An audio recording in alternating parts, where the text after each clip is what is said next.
네, 이렇게 황교안 국무총리 후보자 임명 동의안이 통과가 됐는데요. 이 손승호 건국대 특임 교수 그리고 정영훈 기자와 함께 자세하게 얘기 나눠보겠습니다. 정 기자, 일단 어떻게 표수가 어떻게 됐습니까? 표결이 잠시 전에 끝났는데 네네. 재석 의원 278명 가운데 찬성이 156명, 네. 반대가 120명, 무효가 2명 이렇게 해서 가결이 됐습니다. 네. 네. 과반인 재석이 278명이었으니까 과반인 139표보다 17표 더 많이 나온 것으로 보입니다. 그래서 네. 여당 내에서도 전임 이완구 전 총리 임명 동의안 통과 당시에는 최소 한 7표 이상 이탈표가 나온 것으로 그렇게 이제 관측이 됐었는데 네. 이번에는 여당 쪽에서 이탈표가 거의 없었던 것으로 현재까지는 확인이 되고 있습니다. 네. 그 이 총리 네. 공백 사태가 이제 52일 만에 끝이 나게 됐는데요. 청문회 과정부터 또 임명 동의안이 이렇게 가결되기까지 과정을 좀 짚어주신다면요. 그렇죠. 이제 오늘 본회의 통과되면서 황교안 총리가 네. 이제 44대 대한민국 44대 이제 총리입니다. 지금 네. 44대 총리로 이제 취임하게 됐는데 이번에도 역시 보면은 이제 황교안 총리 이제 총리의 이제 자료 제출 요구 야권에 대한 야당이 자료 제출 요구에 대해서 자료를 제때 제출 안 했다. 그래서 야당은 깜깜이 청문회다. 그래서 우리는 통과시킬 수 없다.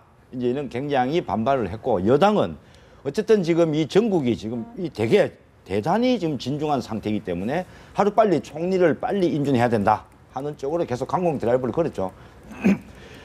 지난번 이번에 황교안 총리 때와 이완구 총리 때를 비교해 보면은 네. 거의 과정이 흡사합니다. 지금 국회 인준 과정이 보면은 지난번에 이완구 총리 때도 인사청문특위에서는 네. 죄송합니다. 야당은 반대하고 여당 단독으로 이제 보고서를 채택했고 또 이제 본회의 가서도 이번에도 이완구 총리 때와 마찬가지로 야당이 투표에 참여했고 물론 정의당은 뭐 투표에 참여 안 했다 그럽니다만은 네. 새정치연합이 투표에 참여해서 반대표를 대부분 던진 걸로 보이고 네. 그래서 어쨌든 여당 단독 청문 보고서 채택 본회의 통과 이것이 같고 또 하나는 이완구 총리 때 보면은 이제 50%의 찬성을 득해야지 통과가 되지 않습니까? 네. 네. 지난번 이완구 총리 때는 찬성률이 52.7%예요. 근데 이번에 황교안 총리 때는 56.1%. 네. 방금 계산을 해보니까 황교안 총리가 조금 더 넘네요. 한 4%포인트 정도 조금 더 넘네요. 어쨌든 두 분 다 야당의 반대 속에서 과반을 겨우 넘긴 거는 비슷하다. 이렇게 평가해 볼 수 있겠습니다. 네. 네. 일단 이전 총리 때보다 찬성표가 더 많습니다. 이전 총리 때는 148표였는데 오늘은 156표입니다. 어떻게 봐야 될까요? 일단 이완구 전 총리 당시에는 그 성완종 리스트 뭐 파문이라든가 그 전에 이제 여러 가지 그 청문 과정에서 나온 의혹들에 관련해서 여당 내에서도 조금 우려스러운 그런 목소리가 나왔었거든요. 그러다 보니까 여당 내에서 이탈표가 앞서 말씀드렸지만 한 7표 정도 7표 이상 나온 것으로 그렇게 보여졌는데 이번에는 그 황교안 이제 총리 같은 경우에는 청문회 과정에서 야당은 이제 정관예우나 병역, 뭐 탈세 여러 가지 의혹들을 제기했지만 여당 청문위원들은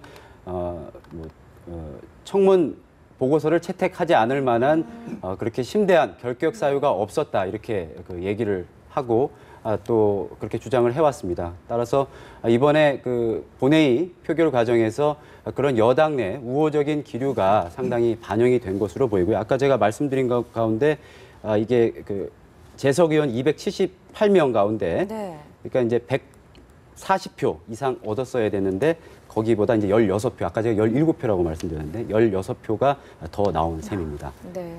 그 청문회가 사흘 동안 진행됐었는데요. 일단 황교안 총리는 법무부 장관 시절에 청문회를 이미 한 차례 해본 적이 그렇죠. 있지만 야당 쪽에서는 좀 더 송곳 검증을 하겠다라고 얘기를 했습니다만 어쨌든 메르스 국면 속에서 크게 또 이슈화가 안 된 것도 사실이거든요. 이런 부분에 대한 검증은 뭐 명확하게 됐을 거라고 보시나요? 일부에서는 황교안 총리께서 참 운이 좋았다. 뭐 네. 그런 얘기도 하죠. 반운이다, 뭐 그런 메르스가요. 얘기가 그렇죠. 이 사태가 워낙 국가적인 큰 현안이다 보니까 네. 반대로 이제 황교안 총리에 대한 어떤 부정적인 여론이 확산될 기회가 그렇게 많지 않았다. 또 네. 야당도 이제 부정적 기류에 대한 여론을 불러일으키려 해도 그것이 제대로 되지 않았다. 효과를 네네. 거두지 못했다. 뭐 이런 네. 얘기가 있는데 네. 물론 그것도 하나의 뭐 그 이유는 되긴 될 거예요. 그런데 제일 큰 문제는 네. 야당이 황교안 후보자 청문회 과정에서 보여준 것 보면은 네. 야당은 상당히 정보 부재, 아. 노력 부족 이걸 지적하지 않을 수 없습니다. 뭐 일부에서는 뭐 한 방이 없었다 이런 얘기를 하는데 네. 사실 인간이 살아면서 한 방이라는 게 결정적인 비리라는 게 아주 그 나쁜 사람 아니면 잘 없잖아요. 네. 근데 그래서 한 방을 노리기보다도 야당은 그야말로 황교안 후보자에 대해서 전방위적 그 좀 검증을 했었어야 되는데 그 부분을 못한 부분을 황교안 후보자 탓만 돌린단 말이죠. 자료 네. 국회의장이 이제 선언을 하네요. 그렇죠. 아, 선언을 앞선 했던 장면이요. 장면. 장면입니까? 다시, 예, 그래서 그것을 황교안 후보자의 탓만 계속 돌리고 있었단 말이에요. 야당은. 네네. 본인들이 스스로 자료를 안 주면 본인들이 스스로 우리 기자들도 취재를 하지 않습니까? 일선 현장에서. 그런 노력이 부족했다. 또 하나 아쉬움은 여당도 조금은 아쉽다. 왜냐하면은 그저 황교안 후보자를 방어하는 데만 여당 청문위원들이 좀 급급했다. 네. 여당 청문위원도 그 자리는 국민을 대표해서 청문을 하는 자리인데 황교안 후보자가 자기 있냐 없냐를 검증하는 자리인데 여당 후보자들의 어떤 황교안 후보자에 대한 검증 그 노력은 조금 부족했다. 네. 또 하나 아쉬움은 조금 전에 우리 기자께서 말씀하셨지만 황교안 후보자 역시도 네.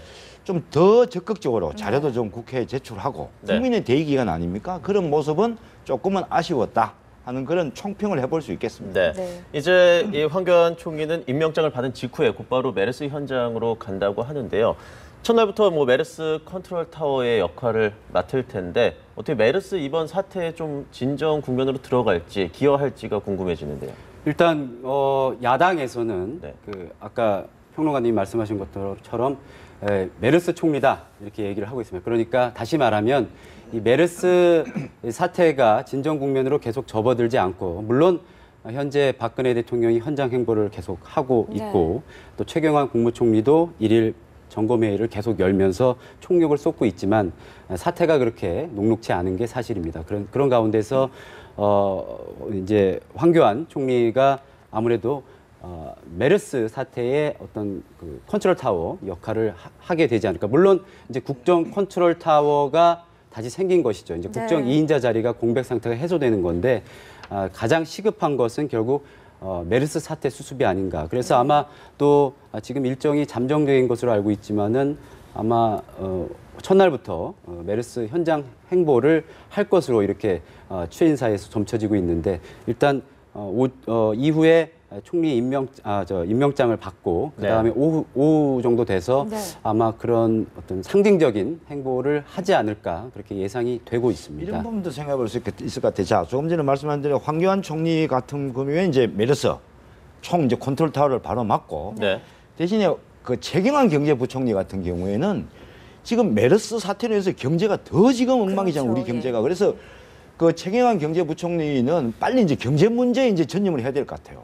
그리고 아마 곧거래 청와대도 뭐 박근혜 대통령이 그렇게 하시리라 지금 짐작이 들지만은 오늘이라도 아니면 내일이라도 바로 후임 법무부 장관과 청와대 정무수석을 바로 좀 임명을 하셔야 될 것 같아요. 이제 법무부 장관은 내정이 되겠고 네. 정무수석은 임명이 되겠지만은 어차피 법무부 장관은 오늘 내정을 하신데도 또 청문 과정을 거치면 또 한 달 걸리지 않습니까? 그러니까 정부 조직을 빨리 완비해야 된다. 청와대 조직도 완비해야 된다. 그런 면에서는 빨리 이 법무부 장관을 내정하시고 정무수석을 빨리 임명해야 된다. 그리고 정무수석도 이 두 자리가 굉장히 중요한 게요. 지금 남은 현안이 뭡니까? 지금 메르스 사태로 지금 국회 현안이 뭐죠? 지금 국회법 네네. 대통령께서 거부하실지 말지 네. 아직 뭐 분위기는 뭐 거부권 행사로 가고 있지만 아직은 아니니까 그 문제. 그 다음에 청와대가 요청하는 국회에 요청하는 각종 민생 법안 처리 이런 부분을 청와대와 여당과 청와대와 야당과 의견 조율을 할 사람이 누굽니까? 정무수석이란 말이죠. 그 부분도 굉장히 중요하다. 또 법무부 장관을 빨리 내정하셔야 되는 것도 대통령께서 말씀하셨듯이 부정부패 척결 이런 부분은 어쨌든 사정 기관이 앞장을 설 수밖에 없기 때문에 그 사정 기관이 어찌 보면 또 컨트롤 타워일 수 있는 법무부 장관. 그래서 빨리 내정하시는 게 좋겠다. 그런 생각을 갖고 있습니다. 네, 공석인 자리에는 또 어떤 인물들이 내정이 될지 또 임명될지 지켜봐야 될 것 그렇죠. 같고요. 국민들의 최대 관심이 메르스인데 아무래도 메르스 컨트롤 타워가 없다라는 비판이 많았던 가운데 이렇게 첫 행보로 메르스 현장으로 간다고 달려가니까 좀 빨리 수습이 됐으면 하는 바람이고요. 본격적으로 이제 황교안 총리 어떤 인물인지 좀 짚어봐야 될 것 같습니다. 공안검사 출신이죠. 저희가 그렇습니다. 뭐 프로필도 좀 나갔지만요. 30년 동안 검찰에서 이제 공안 통검사로 명성을 알렸습니다. 네. 이 공안 수사 경력, 이 김대중 노무현 정부 때 좀 오히려 약점이 돼가지고 여러 차례 이제 승진해서 좀 빠지는 그런 아픔을 맛보기도 했는데 이 검사장 인사에서 고배를 마시다가 네. 이명박 정부 들어서 늦깎이로 이제 검사장에 아니죠 늦깎이로 이제 검사장으로 승진을 했고 이제 부산 고검장을 끝으로 검찰 조직 떠났다가 네. 박근혜 정부 초대 법무장관으로 이제 화려하게 다시 공직에 복귀하게 됩니다. 이 여권 내에서 여권 내 평가는 지난 2년여 동안 장관 재임 당시에 안정적으로 행정을 총괄을 했고 또 가장 중요한 통합진보당 해산을 이끌어내는 등 좀 조용하고 네. 또 단호하고 이런 개혁 추진의 성과를 보였다 이런 시각이 많습니다. 또 그 연장평상에서 이 법과 원칙을 강조해온 이 박근혜 대통령의 그 기조와 또 코드를 누구보다도 잘 알고 있고 네. 무난하게 장관 역할을 수행했기 때문에 앞으로 이 총리로서의 역할, 물론 이제 장관 역할과는 조금 차원이 다르겠지만 아무래도 박 대통령의 신임이 두텁기 때문에 네. 또 박 대통령이 지금 현재 부총리들이 다 상당히 좀 황교안 장관보다 연배도 많고 또 정치권에서 잔뼈가 굵고 또 반면 황 총리 같은 경우에는 사실 정치권 경험이 거의 없고 네. 사실 정무 감각이 좀 떨어지지 않겠냐 이런 지적도 나오기도 했었는데 어쨌든 박 대통령이 일단은 이런 50대 총리 신임 총리인 황 총리에게 상당 부분 초반에는 힘을 실어주는 어떤 액션들이 나오지 않을까 이렇게 관측이 되고 있습니다. 이런 것 같아요. 총리의 역할이 크게 두 가지 네. 아닙니까? 대통령을 보좌하고 네. 행정부의 수반 역할을 하고 네. 두 가지가 큰 역할인데 황교안 총리는 청와대와의 관계는 제가 볼 때 아주 뭐 크게 문제없이 무난해 갈 것 같아요. 네. 그리고 조용하면서도 뒤에서 대통령의 업무를 지원을 하는 보좌하는 그런 총리 역할을 수행할 걸로 예상이 되고 행정부의 수반으로서도 조금 전에 우리 말씀하셨지만은 조용하면서도 네. 결코 뭐 시끄럽지 않고 조용하면서도 다 결단해야 될 때는 바로 결단을 하는 이 검찰 조직이라는 게 순간순간에 결단을 해야 될 일이 너무 많기 때문에 그 평생을 결단해 온 분이기 때문에 네. 시간을 끌지 않고 결단해야 될 때는 바로바로 결단을 하실 거다. 단 이제 문제는 황교안 총리와 그다음에 이제 그 황우려 네. 이제 교육부총리 그다음에 최경환 경제부총리 네. 이 세 분끼리의 관계 설정이 어떻게 될 것이냐. 네. 그리고 황교안 총리가 대정치권, 대국회 관계를 어떻게 정립해 나갈 것이냐. 이건 네. 이제 두 가지가 이제 관심사인데 어떻게 보면 황교안 총리는 내각을 통솔하는 데 집중을 할 수 하고 네. 국회의 경험이 많은 최경환 부총리가 아마 국회와 국회의 여당 야당 간의 관계 그다음에 청와대 정무수석과 함께 그런 역할을 하고 그다음에 이제 그 황우려 그 사회부총리, 네. 교육부총리는 그야말로 본인의 주어진 역할을 하는 어떻게 보면은 삼두마차 체제로 운영이 되지 않겠나 하는 그런 추측을 한번 그럼 해봅니다. 조금 분산될 것이라는 전망이신가요? 그게 이제 결코 권한의 분산이라든지 국가 행정력의 뭐 낭비라 이런 차원이 아니고 네. 어떻게 보면 효율적이고 합리적인 분산이죠. 그 부분이. 네. 예를 들어 지금 황교안 총리께서 지금 국회 문제를 야당과의 문제를 처음부터 시작을 하시려면은 지금 급합니다. 하루하루가 지금 급한데 네. 언제 새로 그 정립을 해나가겠어요. 네. 차근차근 시간을 가지면서 아마 그 부분은 해나갈 걸로 그렇게 예상이 됩니다. 이 뭐 황교안, 최경환, 황우여 이 세 그렇죠. 분의 뭐 평소 관계는 좀 알려진 게 있습니까? 글쎄요, 일단 황 총리가 정당 경험이 정치권 경험이 전혀 없기 때문에 네네. 개인적인 친소 관계라든가 이런 걸 떠나서 이 황 총리의 약점이 아까도 말씀드린 정무 감각 이런 것이었기 때문에 평론가님 말씀하신 것처럼 일단 원활한 국정 운영을 위해서는 당의 도움 또 이런 것들도 무시할 수 없거든요. 네. 또 정치권과의 관계라든가. 근데 이제 아시다시피 황교안 장관 때부터 청문회 당시부터 이 야당과는 좀 코드가 좀 맞지 않지 않느냐. 견원지간이다. 뭐 이런 얘기까지 나오고 있습니다.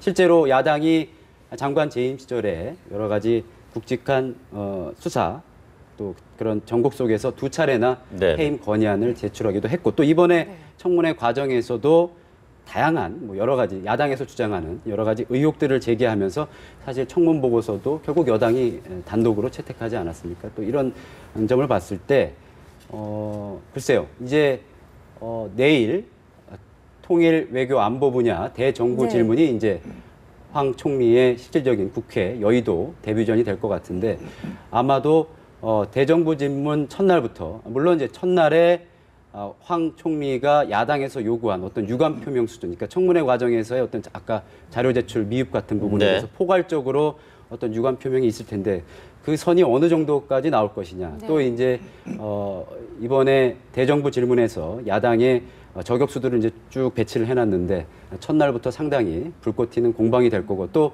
황 총리 입장에서는 만만치 않은 네. 국회 데뷔전이 될 것 같다. 이런 예상을 해볼 수가 있겠습니다. 네, 유감 표명에 대해서 말씀을 하셨는데 그 어느 정도 선까지 이루어져야 된다고 보시나요? 사실 제가 볼 때는 지금 새정치연합 쪽에서 이제 그 유감 표명을 해야 된다라는 단서를 붙인 부분은 네. 그 사실상 그거는 이제 명분 찾기죠. 제가 볼 때는 새정치연합에 그냥 계속 반대하다가 자 우리 그럼 본회의장 들어가겠다. 그럼 본회의 열자, 여야 합의하자. 이 부분을 아무것도 없이 할 수는 없으니까 네. 붙인 명분이라고 보고 아마 새정치연합 의원들 다 그렇게 할 거예요. 그리고 황교안 총리가 조금 전에 말씀하신 첫 데뷔를 내일 이제 하게 네. 되는데 본회의장에서 무슨 뭐 조목조목 어떤 사과를 하고 그거는 적절치 않죠. 그럼 네네. 아마 이 정도가 아니까 청문회 과정에서 청문위원님들의 어떤 자료 제출 요구에 등등 여러 가지 뭐 지적하신 부분에 대해서 제가 앞으로 반성할 건 반성하고 또 개선할 건 개선하겠다. 그 정도로 유감을 표명 이제 할 것으로 보이고 또 그 정도 유감 표명하는 걸로 넘어가야죠. 그걸 가지고 또 뭐 유감이 부족하니 뭐 적절했니 이렇게 하면 국민들이 볼 때는 국회를 네. 볼 때는 짜증이 나죠. 그래 되면 안 됩니다. 일단 아까 그 표결 결과를 다시 한번 정리를 네. 해드리면은 새누리당에서 156명이 표결을 참여했으니까 네. 찬성이 156이 나왔다는 것은 결국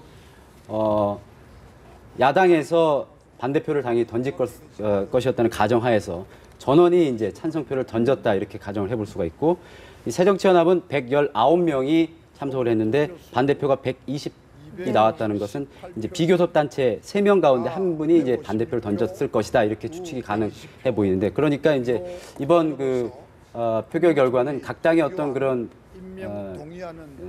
의견들이 충실히 반영된 그런 임명도기한 표결이었다 이렇게 볼 수가 있겠습니다. 네. 그럼 마지막으로 이 황교안 총리가 좀 풀어나갈 과제, 뭐 메르스 대응은 당연한 것 같고요. 뭐가 있을까요? 짚어주시죠. 지금 보면은 우리 다 알다시피 지금 국정 3년 차 아닙니까? 네. 대통령께서 보면 국정 3년 차의 그 국정 운영 동력을 조금 전에 말씀드린 이제 부정부패, 그다음에 4대 공공부문부터 4대 개혁 이것을 가지고 국정 동력을 확보하시려고 했는데 갑자기 메르스 사태가 오는 바람에 네. 뭐 등달아서 연쇄적으로 지금 경기도 더 나빠지고 지금 이렇게 지금 이 우리가 어려움에 처해 있지 않습니까? 네.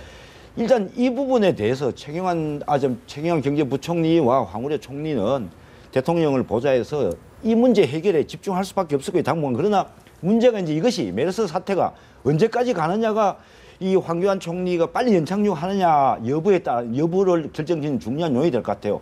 이게 만약에 메르스 사태가 조금 더 길어진다면 네. 경기는 더 나빠질 거고 그렇다면 올 하반기에 자칫하면 내년 또 20대 총선 국면으로 또 이게 전국이 또 운영되기 때문에 네네. 자칫하면 국가와 그러니까 청와대와 정부가 일할 이른바 골든타임을 놓칠 우려도 있기 때문에 황교안 총리께서 아마 굉장히 바쁘게 움직여야 될 것 같습니다. 네. 기대를 해보겠습니다. 송승우 건국대 교수, 정영훈 기자와 짚어봤습니다. 고맙습니다. 감사합니다.